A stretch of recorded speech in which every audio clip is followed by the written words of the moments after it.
नमस्कार, स्वागत है आपका जी बिजनेस में। मैं हूं दीपक डोभाल और आप देख रहे हैं आपकी खबर आपका फायदा। पैरों के तलवे, इसके नाखूनों के बदलते रंग और उंगलियों में फंगस के लक्षण दिखाई दें तो इन्हें कतई इग्नोर ना करें। ये हार्ट और डायबिटीज जैसे कुछ गंभीर बीमारियों के लक्षण भी हो सकते हैं। लक्षण को पहचानते हुए समय रहते इन बीमारियों को काबू में किया जा सकता है। ऐसे में आज हम इसी पर चर्चा करेंगे, समझेंगे कि पैरों का बीमारियों से क्या, अलग अलग बीमारियों से क्या कनेक्शन है। जानेंगे कि पैरों से जुड़े हुए कौन से वो लक्षण हैं जो हमें ये बताते हैं कि शरीर में कोई ना कोई बीमारी है। बचना कैसे है ये भी, लेकिन सबसे पहले ये रिपोर्ट।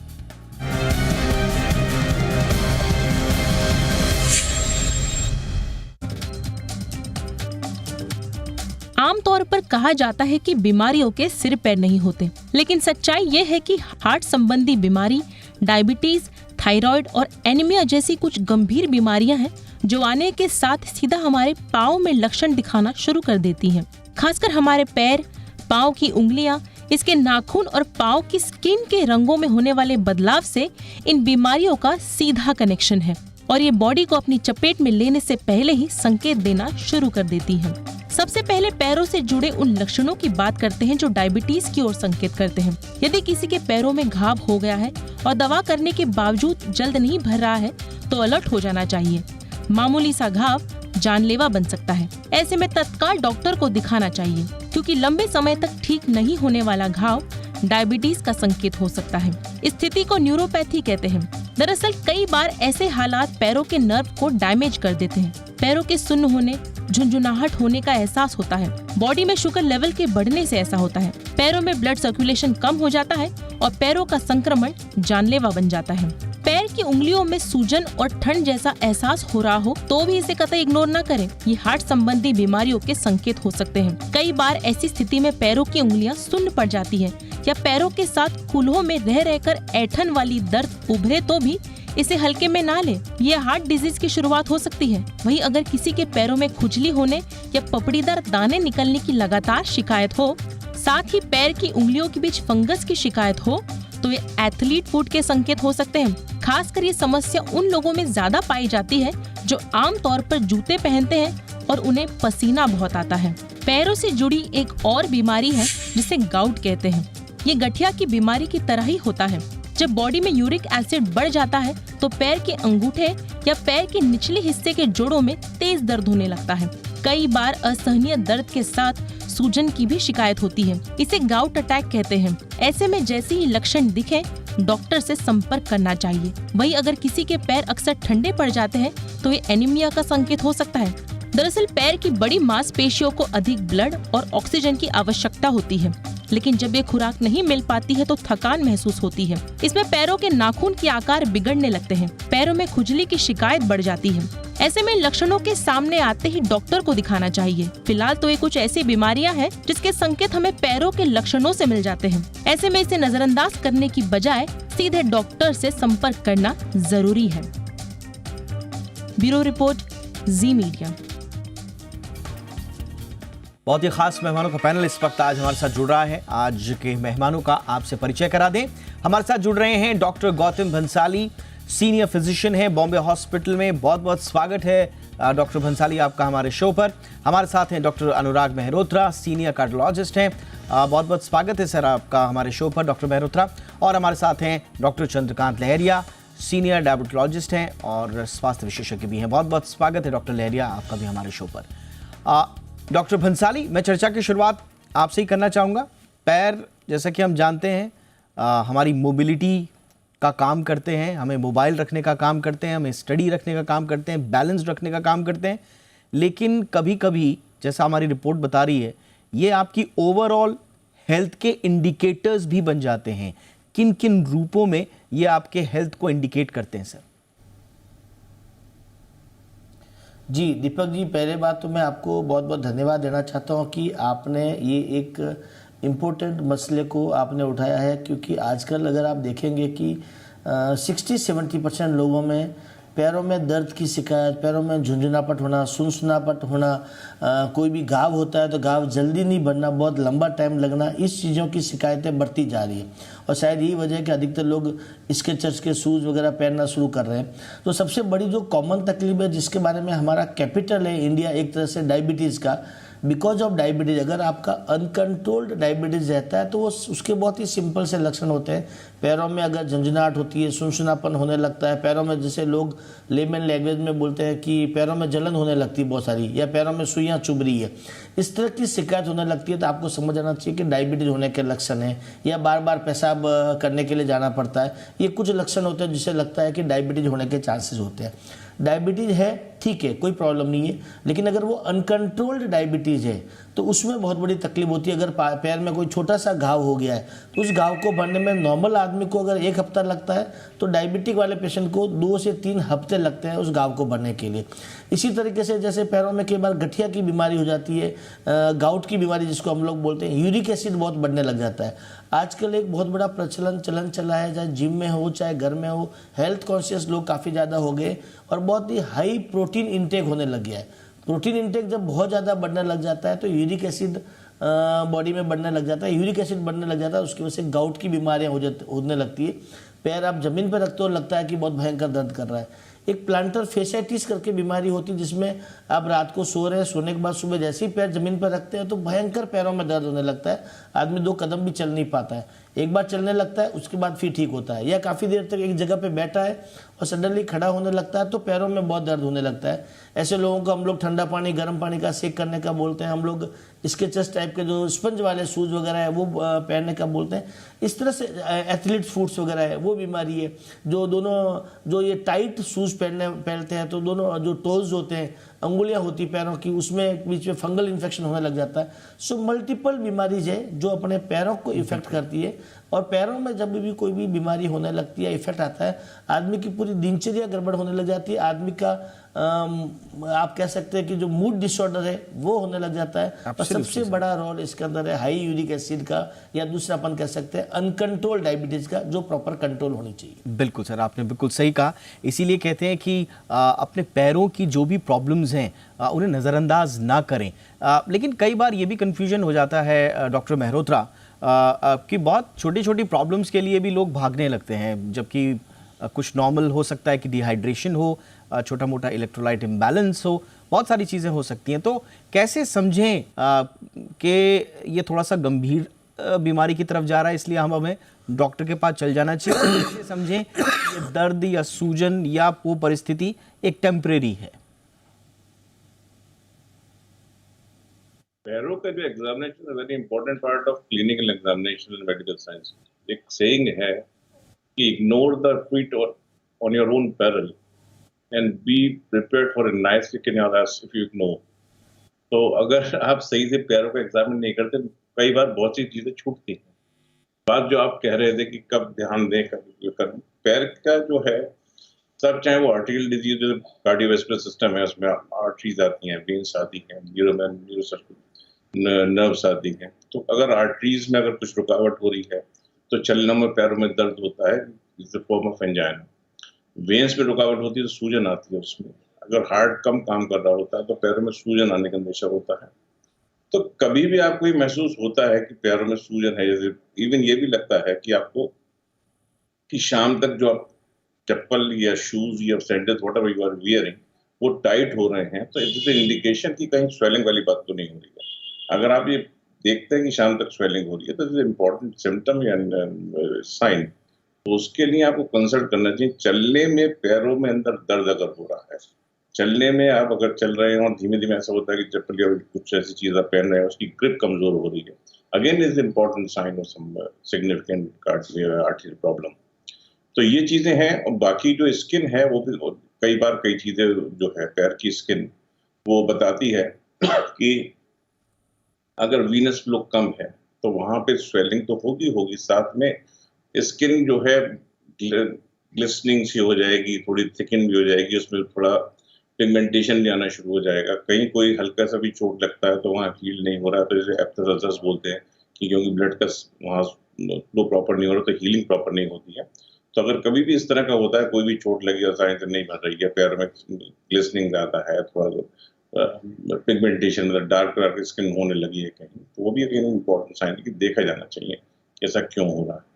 पैर is a very important organ for clinical examination, चाहे वो हार्ट हो, चाहे न्यूरोलॉजिकल हो या मेटाबॉलिक डिजीज, जैसे भी डॉक्टर साहब कह रहे थे कि डायबिटीज इस तरह की चीजें, इन्फेक्शन हो for that matter, is important for examination. Absolutely sir. Doctor Lahariya, आप क्या सलाह देंगे? थोड़ा सा कन्फ्यूजन तो रहता है और हर बार हर किसी दर्द को या किसी बदलाव को तवज्जो देना ये आम दिनचर्या में लोगों के शामिल नहीं होता है, लेकिन कुछ अगर आप थोड़ा सा बता पाएँ कि किन परिस्थिति को हम मस्कुलोस्केलेटल प्रॉब्लम समझें, किन परिस्थितियों में समझें कि कुछ न्यूरोलॉजिकल प्रॉब्लम हो सकती है या फिर वैस्कुलर हो सकती है, क्या सलाह देंगे सर? तो जैसा कि डॉक्टर मेहरोत्रा ने भी कहा कि अगर किसी मरीज का, और खासतौर से डायबिटिक हो और अन्य बीमारियां जो नॉन बीमारियां, अगर उनका फुट का एग्जामिनेशन नहीं किया जाता है तो एक तरह से उनका एग्जामिनेशन इनकम्प्लीट रहता है। तो जो पैरों का, खासतौर से फुट या पैर जिसको कहते हैं, और लोअर लेग अर्थात जो जांग के नीचे होता है वो वाला हिस्सा है, इन दोनों का एग्जामिनेशन एक मेडिकल एग्जामिनेशन का अहम हिस्सा है, पहली बात। दूसरी बात याद रखने की है कि हर उम्र में, अलग अलग उम्र में अलग अलग बीमारियां हो सकती हैं पैरों के एग्जामिनेशन से, जिनका हमें पता चल सकता है। खासतौर से जैसे बच्चों में अगर विटामिन डी की डेफिशिएंसी हो जाती है तो रिकेट्स वगैरह की बीमारी होती है। मस्कुलोस्केलेटल डिसऑर्डर खासतौर से बच्चों में अर्ली आइडेंटिफिकेशन होता है तो उनमें पहचाने जाते हैं। लेकिन सभी आयु वर्ग में अलग अलग बीमारियां जो पैरों के माध्यम से पहचानी जा सकती है। खासतौर से जो पेरिफेरल न्यूरोपैथी, जहां से शुरुआत होती है कि पैरों में सुनपना आ रहा है, पैरों में बार बार घाव बन रहे हैं, तो एक डायबिटीज एक बीमारी है, उसमें होते हैं, लेकिन अन्य बीमारियों में भी हो सकते हैं। साथ में कुछ मेडिकेशन, जैसे खासतौर से डायबिटीज में शुगर बड़ी होती है, उसकी वजह से तो न्यूरोपैथी हो सकती है और पैरों में घाव और वो दिक्कतें हो सकती हैं। लेकिन साथ में कई सारी मेडिसिन होती हैं, जो डायबिटिक मेडिसिन और अन्य मेडिसिन भी होती हैं, जो विटामिन के विभिन्न रूप होते हैं, जैसे B12 होता है, उसकी डिफिशियंसी कर देती हैं और उन डिफिशियंसी से भी न्यूरोपैथी होने लगती है। कोई भी न्यूरोलॉजिकल डिसऑर्डर है तो इन सब का लक्षण, क्योंकि पैर ऐसी चीज है जो हमारे सारे शरीर का भार उठा रहे हैं, तो अगर न्यूरोपैथी अलग अलग जगह हो सकती है लेकिन पैरों में पहचानी जाती है। फिर बात आती है गाउट और अन्य चीजों की। उसके अलावा पेरिफेरल वास्कुलर डिजीज, स्पेशली अगर स्मोकर्स होते हैं तो उनके भी पैरों में दिक्कतें आती हैं। यूरिक एसिड बढ़ने से जो गठिया और जोड़ों का दर्द होता है, उसमें भी ग्रेट टो या बड़ा वाला पैर का उंगली होती है, बड़ी उंगली होती है पैर की, उन पर असर पड़ता है। साथ ही किडनी की बीमारियां होती हैं तो उनमें जो पैर या लोअर लेग होता है उसमें टखने के पास स्वेलिंग आती है और वो अगर उसको प्रेस करके देखें तो उससे वो स्वेलिंग जाती नहीं है। हालांकि टीबी को मैं वो माध्यम नहीं मानता कि यहाँ पर हम सारे लक्षणों की बात की जाए, लेकिन मुख्य बात जो आम दर्शकों को याद रखने की है कि अगर पैरों में सुनपना आए, पैरों में ऊपर कोई स्वेलिंग आए, दोनों पैरों को तुलना कीजिए और अगर आपको लगता है कि एक पैर दूसरे पैर से अलग है तो इन सब से आपको अलर्ट होने की जरूरत है और इमीडिएटली उस परिस्थिति में किसी भी प्रकार का बदलाव, सुनपना से लेके स्वेलिंग आना, किसी तरह का कोई उंगली या ग्रेट टो या छोटी वाली पैर की उंगली या पैर के किसी भी हिस्से में, जैसे शुगर की बीमारी में एक शाकॉट्स फुट बोलते हैं, तो बहुत सारे लक्षण होते हैं। कोई भी ऐसा अंदेशा लगता है तो ये आपको मरीज को चिंता करने की या व्यक्ति को चिंता करने की जरूरत नहीं कि क्या बीमारी हो सकती है। डॉक्टर निर्धारित करेगा कि उसको क्या बीमारी हो सकती है, लेकिन उस परिस्थिति में व्यक्ति को जाकर डॉक्टर की सलाह लेनी चाहिए। मैं दोहराना चाहूंगा कि खास तौर से जो नॉन डायबिटिक होते हैं या प्री एग्जिस्टिंग इलनेसेज होती हैं, जो स्मोकर होते हैं, जिनको लंग डिजीजेज हैं, हार्ट डिजीज हैं और कोई भी एंडोक्राइन डिसऑर्डर है, उनको खास तौर से डॉक्टर के पास जाना चाहिए और डॉक्टर को प्रोएक्टिवली, वॉलंटरीली, अगर डॉक्टर एग्जामिनेशन नहीं करते हैं तो प्रोएक्टिवली अपनी कंडीशन बतानी चाहिए और प्रोबेबली एग्जामिनेशन के लिए रिक्वेस्ट भी कर सकते हैं अगर आपको लगता है कि ऐसा कुछ बदलाव पैरों में हो रहा है। तो पैरों की देखभाल डायबिटीज में एक महत्वपूर्ण है, पर अन्य बीमारियों में भी है। कोई भी लक्षण, किसी भी प्रकार का लक्षण और खासतौर से दोनों पैरों में कोई भी अंतर किसी भी व्यक्ति को पैरों के संबंधित दिक्कत को इंडिकेट करता है और उसके लिए डॉक्टर की सलाह लीजिए। बिल्कुल, जैसा कि हमने कहा कि और हमारे तीनों डॉक्टर्स भी बता रहे हैं कि पैरों पर सिर्फ आपके शरीर का ही बोझ नहीं है, बल्कि आपकी सेहत का भी एक तरह से वो बोझ उठा रहे हैं और अगर वो कोई संकेत दे रहे हैं तो उन्हें नज़रअंदाज ना करें। शुरुआत में डॉक्टर भंसाली ने जैसा कहा कि लगातार लोगों में पैरों से जुड़ी हुई प्रॉब्लम्स बढ़ रही हैं, लेकिन उतनी ही तेज़ी से इसकी इग्नोरेंस भी बढ़ रही है। शरीर में कुछ भी, पैरों में कोई भी प्रॉब्लम आ रही है, गर्म पानी का सेक कर दो साहब, ठीक हो जाएगा। और इस डिनायल मोड में रहते हैं लोग। अनफॉर्चुनेटली हम तीनों डॉक्टर से भी बात कर रहे हैं, इनके अलावा भी जब हम पूछते हैं डॉक्टर से कि क्या हुआ, तो पता चलता है कि समय पर इलाज शुरू नहीं किया, इस वजह से ये दिक्कत हुई। एक और बड़ा कनेक्शन किडनी से भी जुड़ा हुआ है, हार्ट के अलावा इस पर भी बात करेंगे एक छोटे से ब्रेक के बाद। आप देखते रहिए आपकी खबर आपका फायदा।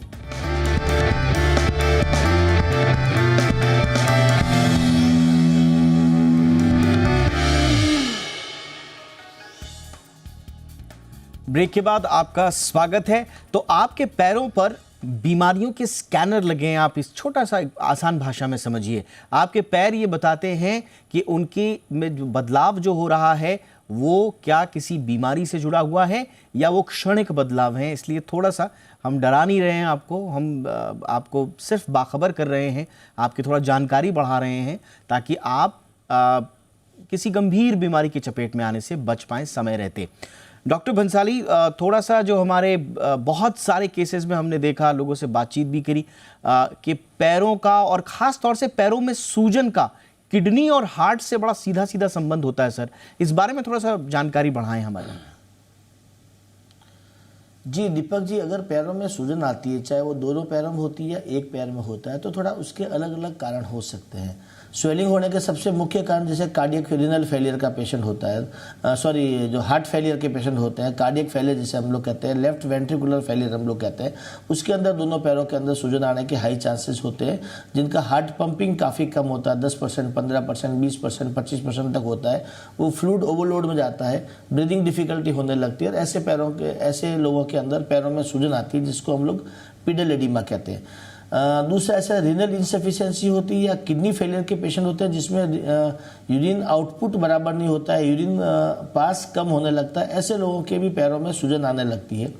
तीसरे जो पेशेंट होते हैं जिनको अंदर वेस्कुलर इंसफिशिएंसी होती है, जैसे डीप वेन थ्रोम्बोसिस के पेशेंट हो गए या जिसके अंदर पेरिफेरल वेस्कुलर डिजीज होने लगते हैं, इस टाइप के पेशेंट्स के पैरों में भी सूजन आती है। तो जनरली जब पेशेंट के पैरों में सूजन आती है तो 3-4 चीज़ों का मुख्य हम लोग ध्यान देते हैं। एक, कार्डियक सिम्टम्स या कार्डियक इको वगैरह प्रोफाइल करवा के देखा जाता है। दूसरा, इनका रीनल इंसफिशिएंसी तो नहीं है, सीरम क्रिएटिनिन लेवल, किडनी का सोनोग्राफी वो करवा के देखा जाता है। और पिडल एडिमा पे है, उसके अलावा पिटिंग एडिमा पे, जैसे दबाने पे खड्डा बनता है तो उसके लिए देखा जाता है। प्लस थायराइड के पेशेंट्स के अंदर भी थोड़ा सा पैरों में सूजन आती है। और समटाइम कुछ ड्रग्स होती है जो मेडिसिन लेते हैं, काफ़ी लोग जो ब्लड प्रेशर की मेडिसिन लेते हैं, एम्लोडिपिन वगैरह, एम्लोडिपिन का सबसे मोस्ट कॉमन जो एडवर्स इफेक्ट होता है वो पैरों में सूजन होता है। सो मल्टीपल रीजंस हो सकते हैं पैरों में सूजन आने के। वो पेशेंट की डिटेल अगर हिस्ट्री ली जाए, पेशेंट की अगर बाकी सारे एग्जामिनेशन किए जाए, उसके बाद ही कहा जा सकता है कि वो कार्डियक हार्ट की वजह से है, किडनी की वजह से या कोई और कारण है। वजह से। बिल्कुल आपने सही कहा। डॉक्टर मेहरोत्रा, एक और चीज हम देख रहे हैं और वो अक्सर हम यंगस्टर्स में ज्यादा देखते हैं, रेस्टलेस लेग की प्रॉब्लम। पैर जो हैं वो हमेशा रेस्टलेस रहते हैं, काम काज करते हुए तो रहते ही हैं, रात में सोते समय ऐसा लगता है कि पैर जो हैं उनकी रेस्टलेसनेस की वजह से नींद तक नहीं आती। और कई लोग फिर उसमें तकिया रखना या कोई ऐसा, ये नॉर्मल चीज़ है या फिर इसको भी थोड़ा सा गंभीरता से लेना चाहिए सर? पॉइंट है, वैसे मैं आपकी तारीफ करूंगा, बहुत कॉम्प्लेक्स सब्जेक्ट को बड़ी इजीली आप समझा लेते हो, and I should appreciate it.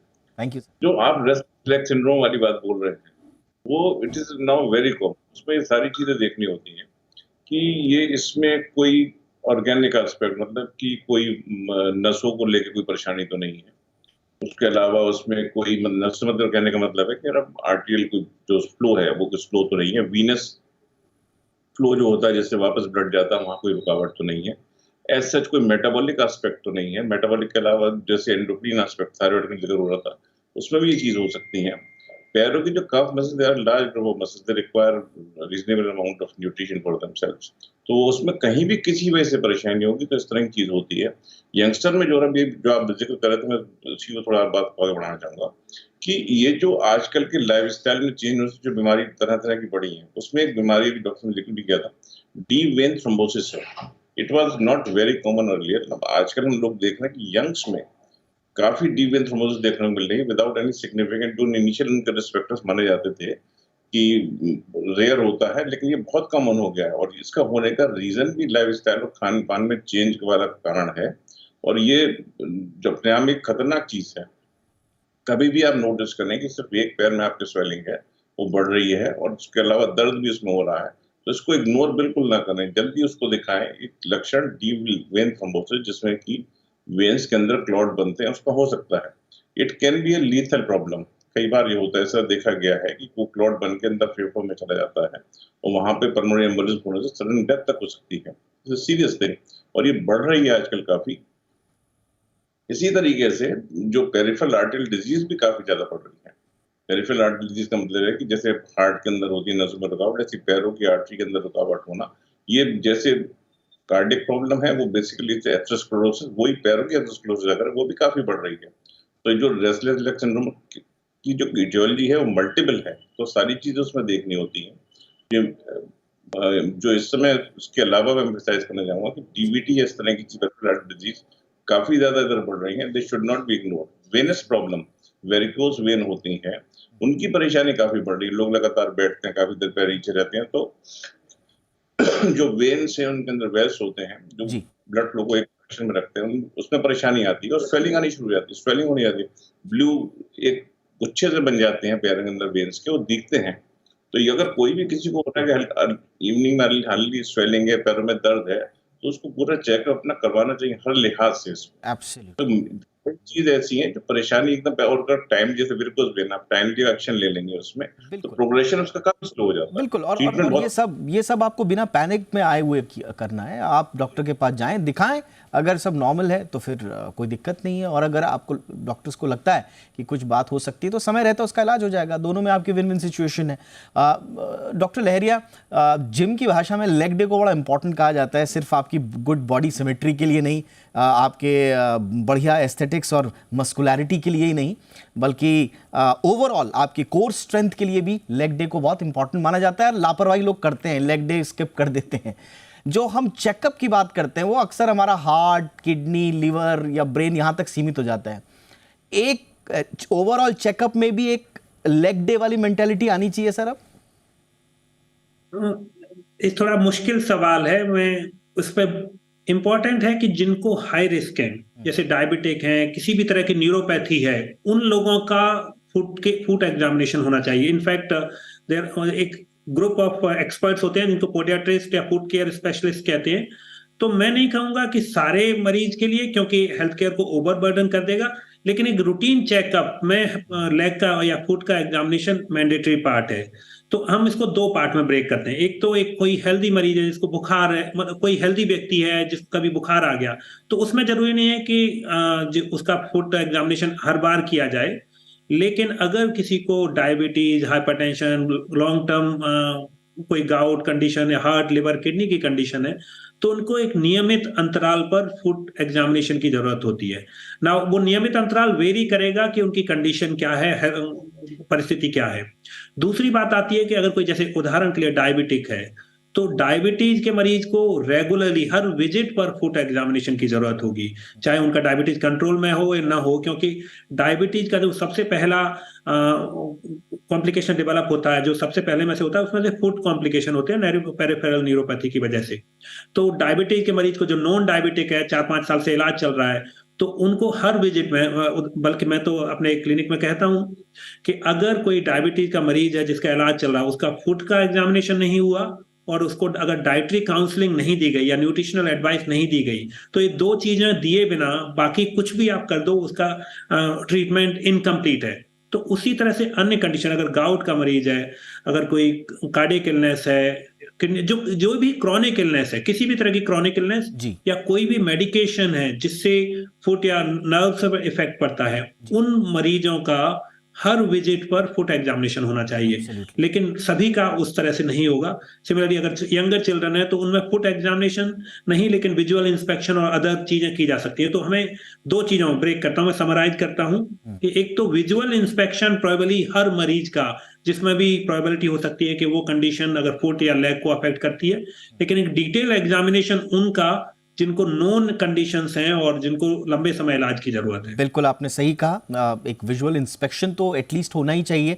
और फिर डॉक्टर देखिए, हर कोई कंडीशन जो फुट या लेग से जुड़ी हुई है वो अपने आप में यूनिक हो सकती है, और वो डॉक्टर की डायग्नोसिस पर निर्भर करेगा कि आपके लिए ट्रीटमेंट प्लान क्या हो। या फिर ये भी हो सकता है कि एक छोटा मोटा हो सकता है, कभी डिहाइड्रेशन की वजह से भी क्रैम्प्स आ जाते हैं या नंबनेस आ जाती है, बहुत सारी कंडीशंस होती है। हमारा मकसद सिर्फ ये था इस चर्चा के बाद कि आप अपने पैर पर थोड़ा सा ध्यान दें। दुनिया में आगे बढ़ना है, ये पैर ही आपको आगे ले जाएंगे, लेकिन पैरों की तरफ एक नज़र आपकी होनी भी चाहिए। बहुत बहुत शुक्रिया आप तीनों का जुड़ने के लिए। Doctor Bansali, thank you so much sir. Doctor Mehrotra, बहुत बहुत शुक्रिया सर। डॉक्टर चंद्रकांत लहरिया, आपका भी शुक्रिया सर। आपकी खबर, आपका फ़ायदा में इतना ही। इजाज़त दीजिए, नमस्कार।